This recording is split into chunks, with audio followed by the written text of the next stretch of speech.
আপনি একজন করদাতা হিসাবে কি কি বিষয় আপনার কর উপদেষ্টার কাছ থেকে বুঝে নেবেন বা জেনে নেবেন। প্রথমত জেনে নেবেন যে আপনার আয়কর নথির জন্য কি কি প্রয়োজন, সেটা আপনার ট্যাক্স রিবেট পাওয়ার জন্য কি নথি প্রোভাইড করতে হবে সেটা। এই ক্ষেত্রে আমরা কিছু বিপত্তি দেখি যে করদাতা শুধু শূন্য হাতে আমাদের কাছে চলে আসে। আমরা ল ম্যাটার আমাদের যে টিম তারা সবসময় করদাতাদেরকে যে কাগজগুলো আমরা আয়কর নথি প্রোভাইড করে থাকি, আজকে আমার সম্মানিত করদাতা যারা আছেন তাদেরকে এই বিষয়ে কথাটা বলে থাকবো।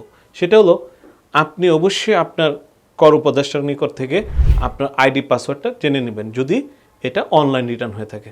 তারপর অবশ্যই আপনি আপনার বিগত বছরের আইটি10B নেবেন, যেখানে আপনার কর্তৃক প্রদত্ত সকল ডকুমেন্টস অনুযায়ী ওখানে সব কিছু প্রদর্শন করা আছে কিনা সেটা জানার জন্য, বোঝার জন্য, পরবর্তী সময়ে আপনি নিজে হোক বা অন্য কেউ হোক কাজ করার সুবিধার্থে।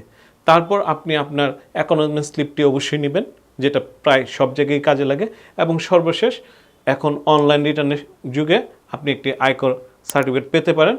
আর যারা ম্যানুয়াল রিটার্ন জমা দেন তারাও যদি উপযুক্ত পদ্ধতি এবং নিয়ম অনুসরণ করেন, আপনার কর উপদেষ্টার পরামর্শে আপনারা এই ক্ষেত্রে একটি অফিস থেকে প্রত্যয়নপত্র সংগ্রহ করতে পারেন।